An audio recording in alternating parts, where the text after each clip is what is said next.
do BMC Marte para conversar com a gente, que é o Denis Medina, economista aí da Inbi Morumbi. Já está com a gente aí. Olá, Denis. Boa tarde. Olá, boa tarde. Tudo bem? Tudo ótimo, tudo bem.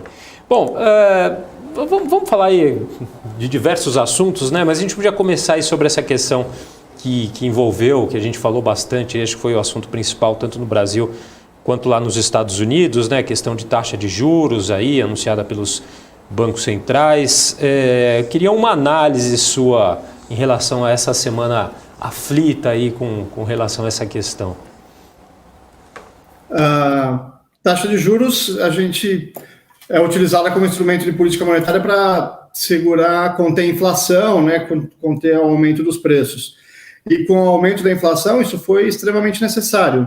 O Brasil já começou o aumento de taxa de juros há algum tempo, então está adiantado nesse processo, inclusive nosso nível está bem elevado. E nessa semana, na verdade, deu uma reduzida na velocidade, ela vem aumentando 1%, 1%, 1%. Essa semana aumentou 0,5%, mostrando que assim já está chegando num limite.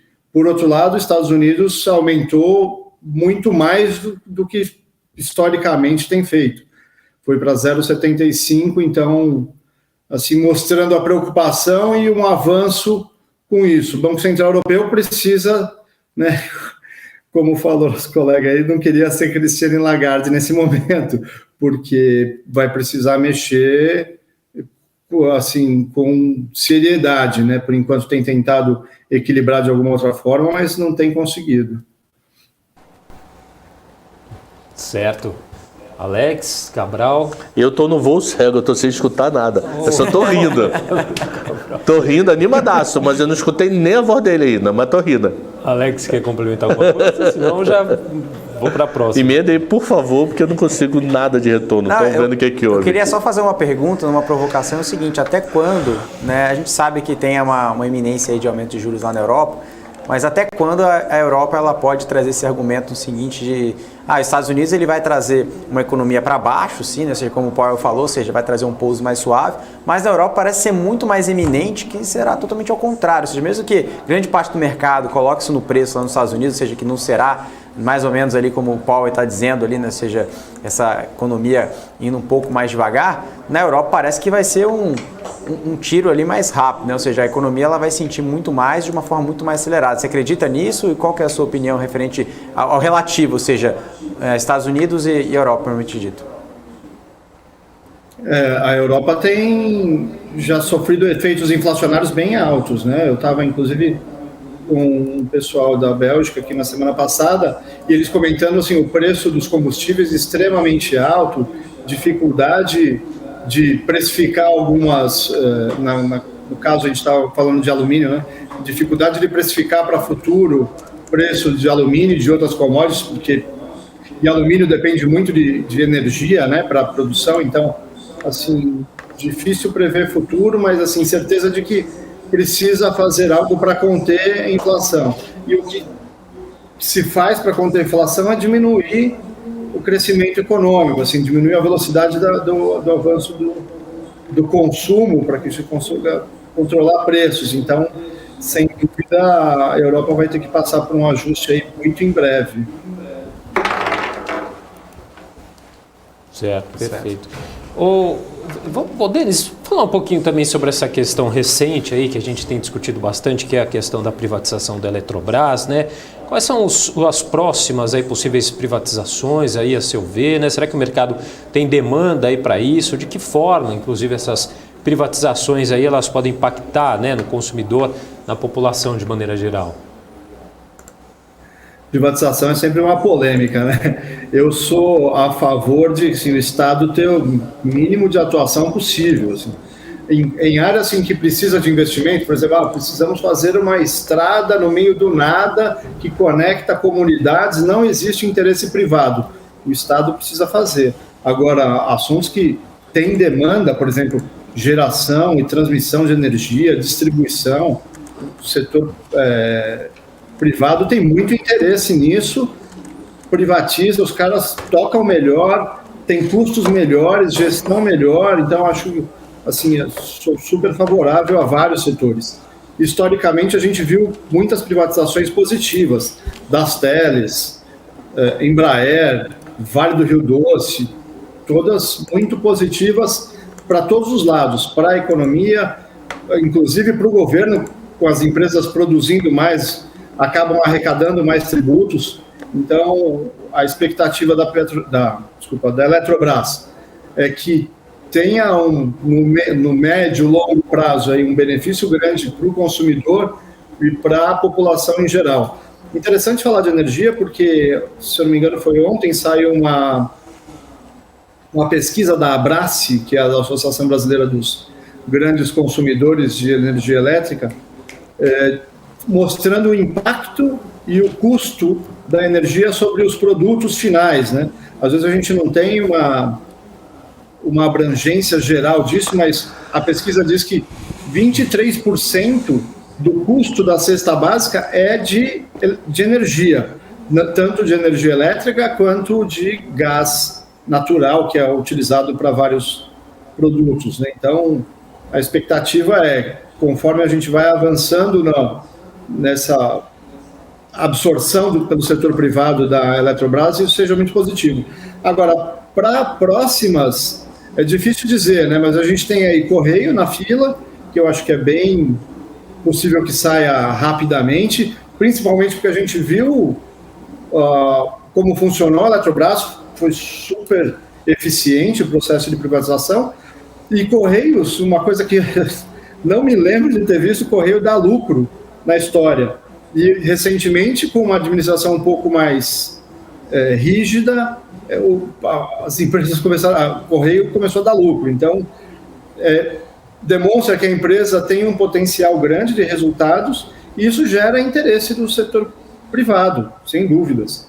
Agora, apetite por investimento, o mundo está muito líquido, né? Tem muito dinheiro disponível. Eu acho que para bons investimentos, para boas empresas, para um mercado com potencial de crescimento como o Brasil, tem dinheiro disponível, tem demanda sim. Certo, perfeito.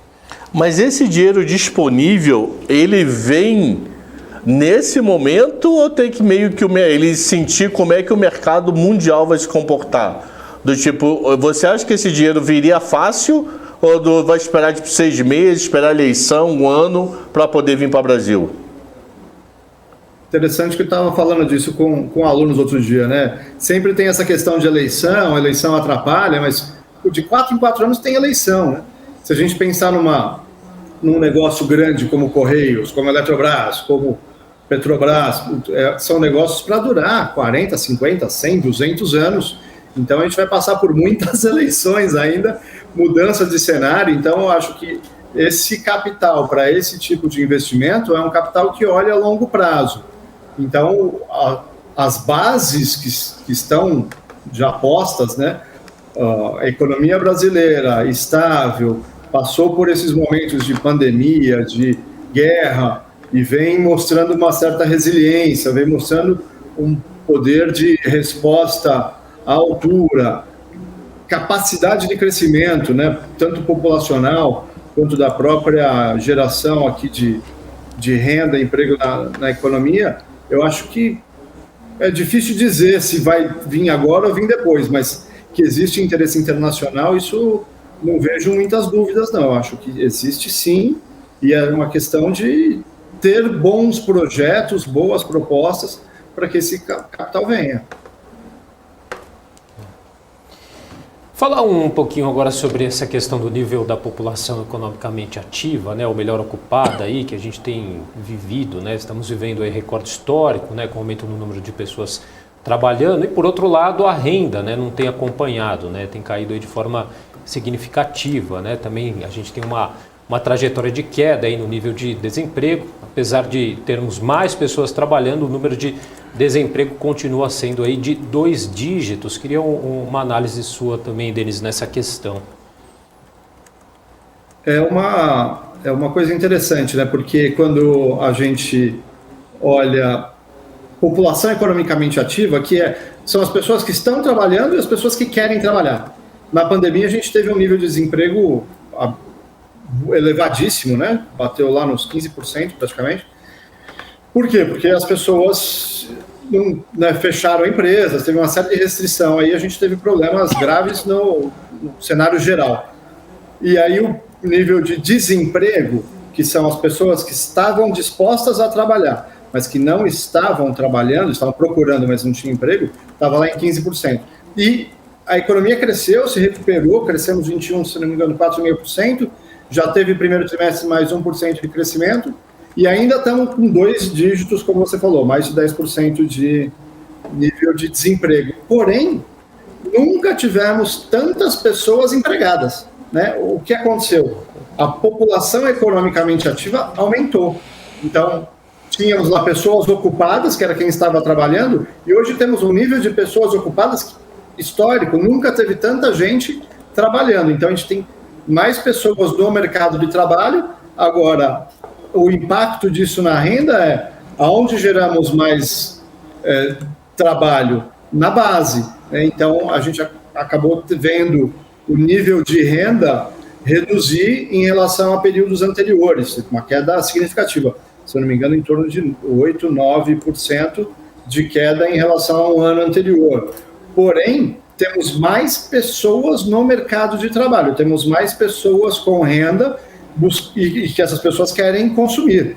Né? Por isso também tem gerado um pouco de inflação, porque assim, mais pessoas, mais consumidores, mais consumo, a gente precisa acelerar o crescimento para conseguir equilibrar a oferta e demanda nos preços. Então, o mercado de trabalho tem mostrado uma recuperação boa, apesar do nível de desemprego ainda estar alto. Nunca tivemos tantas pessoas ocupadas, tantas pessoas trabalhando, a renda impactada, mas tem mais pessoas com renda, então a tendência também é isso ir se equilibrando. No médio prazo ainda ver uma redução significativa no nível de desemprego, porque está tudo indo favoravelmente, indo positivamente, e a renda vai acompanhar isso, mas talvez demore um pouco mais. Certo. Antes a gente, você tem alguma questão? Tenho. Essa renda, ela pode estar sendo inflacionária? Como assim inflacionária? Porque se nós estamos numa contratação recorde na história, nunca se contratou tanto. Esse povo, essa quantidade de pessoas que estão arrumando emprego mês a mês, que sem dúvida é uma notícia excelente, ela está sendo muito inflacionária ou o salário real está caindo tanto que a inflação por elas não é tanto puxada? A comparação é com a renda que já tinha com a renda atual. Então, não está considerando o efeito inflacionário. Então, na verdade, a perda é um pouco pior, né? Se a gente olhar... Não, a minha dúvida é, essa massa está gerando inflação? A gente melhorando as condições de emprego está gerando inflação? Sem dúvida tem puxado preços para cima. Porque, como eu falei, mais gente no mercado de trabalho com renda, mais pessoas querendo consumir. Apesar do nível de renda médio ter caído, tem mais pessoas no mercado de trabalho, mais pessoas consumindo. Isso puxa, sim, a inflação, de certa forma. Fechou. Tem até uma pergunta aqui no nosso chat aqui, viu? O Jerome Powell está aqui no nosso chat aqui, ó. Acreditem se quiser. E ele diz aqui, ó, com o grau de especialização da população economicamente ativa. Qual o grau, né, de especialização da população economicamente ativa? Mão de obra de baixa qualificação, renda menor e precariedade da capacidade de produção do país. A gente tem essa questão que muitas vezes chamam de produtividade, né? Então, a gente tem pessoas não tão preparadas e também, acho que sim, não só as pessoas, mas a gente também não usa equipamentos de última geração, a gente tem uma questão de investimento em tecnologia que sempre é prejudicado aqui no Brasil, até porque isso é caro, né? Por exemplo, para importar uma máquina, mesmo que não tenha no Brasil, você precisa fazer toda uma consulta aos produtores locais, se não tem ninguém com essa tecnologia, então demanda tempo para você conseguir um ex-tarifário, lá uma exclusão de tarifas para conseguir importar um equipamento que não temos no nosso parque industrial para desenvolver a própria indústria nacional. Então, vários entraves, né, ao crescimento da produtividade, ou seja, mais produção por atividade. Então, associado a uma população que já não tem um nível elevado de instrução, não temos técnicos sendo treinados no volume do crescimento necessário que a gente precisa, e dificuldade de trazer tecnologia, dificuldade dos dois lados, né, de burocracia e de tributariamente caro. Isso tudo prejudica a nossa produtividade, né? Então a gente não consegue produzir mais com a mão de obra que temos, investimos da forma mais barata, mas menos produtiva que é, trazendo mais mão de obra e não associando isso à tecnologia, e isso tudo prejudica o crescimento mais rápido. Mas, passo a passo, eu acredito que a gente vai diminuindo essa disparidade com os países, vai elevando um pouco a produtividade, vai melhorando tecnologia e a gente vai buscando um crescimento mais acelerado. Só para lembrar, porque esse estudo da Abrace de ontem foi muito interessante, talvez valha a pena um bate-papo só sobre isso, porque eles demonstram que se tiver uma redução no custo das energias, todas elas, né, energia elétrica, gás, combustíveis, a gente vai promover um crescimento econômico de médio e longo prazo muito significativo. Então, assim, várias questões, né, do custo Brasil dificultam o nosso crescimento. Lógico que a gente precisa crescer equilibrado para não gerar inflação, mas, assim, tem outros entraves que a gente pode diminuir. Por exemplo, se diminuir custo, você não impacta na inflação. Você gera um alívio, na verdade, no custo da produção, e isso pode elevar a produtividade sem gerar inflação. Então, é um esforço aí de outros atores que precisam participar do crescimento, governo e entidades de classe que atuam, por exemplo, né, no setor de energia, buscando uma melhora nos custos para que a gente possa gerar um crescimento de médio e longo prazo que nos traga para outros patamares de crescimento. Tá certo, Denis. Bom, então vamos deixar, acho que dá para a gente continuar por aí, mas numa próxima ocasião aí.